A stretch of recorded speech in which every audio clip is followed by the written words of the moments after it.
Baggedmilk from Oilers Nation. Sir, how you doing today, sir? I'm doing well. You? Good. I want to start with the rumors about Seattle. Can we put some context to this? Because they announced some changes to the money arena. going to the arena, yeah. Yeah, they're getting a big chunk of change going to renovate It's like that. $600 million or something. So they're fishing for an NHL team. They're probably fishing for whatever pro sports they can get, I imagine, if you're putting that kind of money So into they don't have an arena. basketball there. They used to have the Supersonics, Supersonics. and they moved to Oklahoma City. That's strange that they don't even have a basketball team. Yeah. Yeah, I mean, like Grant said, I remember the Supersonics moving, so it seems like they're really fishing for some pro sports to go along with their fish chucking market. Do you think the NHL would do an expansion or just move another team like Arizona? See, that's tough because right now they're at 31, which can't work over the long term. Right. Yeah. So I could see both ways. I could see teams like, are the Coyotes actually going to move? Yeah. Like, how long have we been talking about that? Because the For Forbes, years. the Forbes most valuable franchises came out again yesterday, and once again, Arizona's at the bottom. They're worth figure. like $300 million or something like Which that. is wild, because I don't know if you guys have ever been to a game in Arizona, but I went a few years ago, and their setup is beautiful. Is it? The arena is surrounded by restaurants and pubs, and it's almost like it's got the kind of vibe where, plus you're in Arizona, so it's beautiful out. It's got the kind of vibe where I could almost see people with tickets to the game not going to the game because the vibe around the arena. You're is having better. so much fun in the bar across the road, and you're like, Is it? Oh, it's like a entertainment center, right? Yeah. Yeah. Okay. And then the football stadium's right across the parking lot as well, so it's kind of everything in one spot. They don't make any money though. I mean, the tickets are dirt cheap. You get $7, you get parking, you get a hot dog, you get 6 beer and a foot massage. I'll never forget when we were there, like we walked up to the ticket window and we just said, okay, we got $50 US each. Where can we sit? And they basically like, oh, you want to sit on the bench? yeah, kind you of want thing? to coach the team?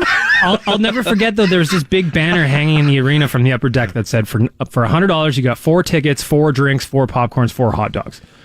And my brother-in-law, and admittedly, this was about 5-6 years ago now, but my brother-in-law were sitting there looking at that like, wow, that's like half a beer in Edmonton. Yeah. I remember stories from Florida as well.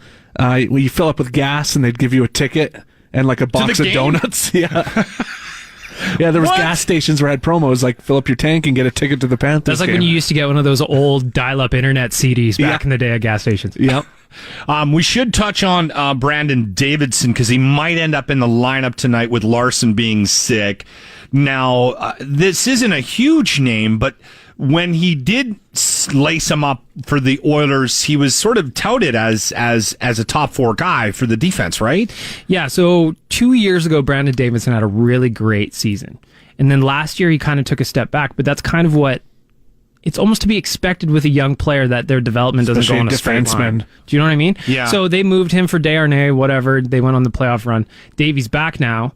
And for me, the most exciting part was just seeing how happy he was to be back in the city. Yeah. You know what I mean? He's a guy that was well-liked Well, he got in the out of dressing room. Montreal, so he's probably ecstatic. And I mean, I know some people that are mutual friends with him, so I guess we have some mutual friends. And it's over the weekend that he's just thrilled to be back. Was he having an off year in Montreal, or what? He got hurt here, right? Didn't he? And that was part of the reason the recuperation did not go well. Yeah, Matt Tkachuk slew-footed him in an early game last season against Calgary, and he just didn't really look the same after going out with that injury.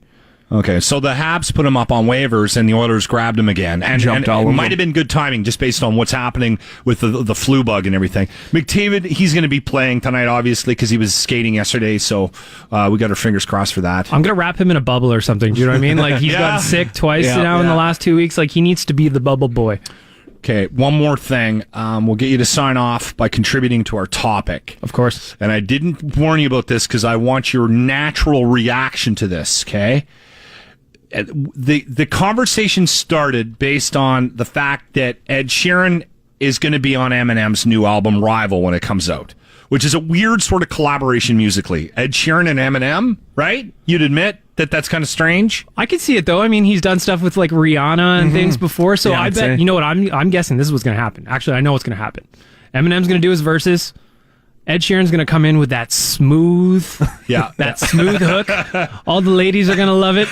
The fellas like myself, they're going to admit that they love it. Yeah. I like it. You know what? I'm excited to see where this goes. I'm a big Ed Sheeran guy, and I don't care who knows it. All right. Now that you've admitted that, let's get another collaboration from you, an odd one musically that Who you would would you like to see. see? They can't be dead, though. Throwing them on the spot. That's a lot of pressure. Yeah, so you know I what? said Scott Stapp and Santana. I said, smooth remake. Yeah. I said Ozzy and Willie Nelson, and you don't want to know what Jimmy said. Jimmy had like John Bon Jovi and one of the guys from Extreme. And every bad hair band guy that you don't know anymore. Wouldn't it be great? There was a few years ago where Paul McCartney did something with Kanye West, and all these people came out and said, this Paul McCartney guy is going to be big. And so I love that kind of stuff. So I'm going to go with like Paul McCartney and like Lil Pump. That's for the millennials out there that love the rap. Dead? No, that's Lil Peep. that's Lil Peep. Yeah, Lil Pump is still going. Yeah, Lil Pump's still going. Did Pump Peep? No, I think Peep pumped himself. All right. Oilers in Philly tonight. Tonight, 7:30. Baggedmilk from Oilers Nation. Thank you for the visit. Oh, where's your vodka? We were hoping you were going to bring your damn vodka. Oh, I'm going to come bearing gifts, boys. Did you see, like, on Instagram, we were bottling a whole bunch of bottles up yesterday. Okay. They brought us down to the distillery. We're hammering them out. Okay. Hammering them out. All Hanson right. Distillery. Okay.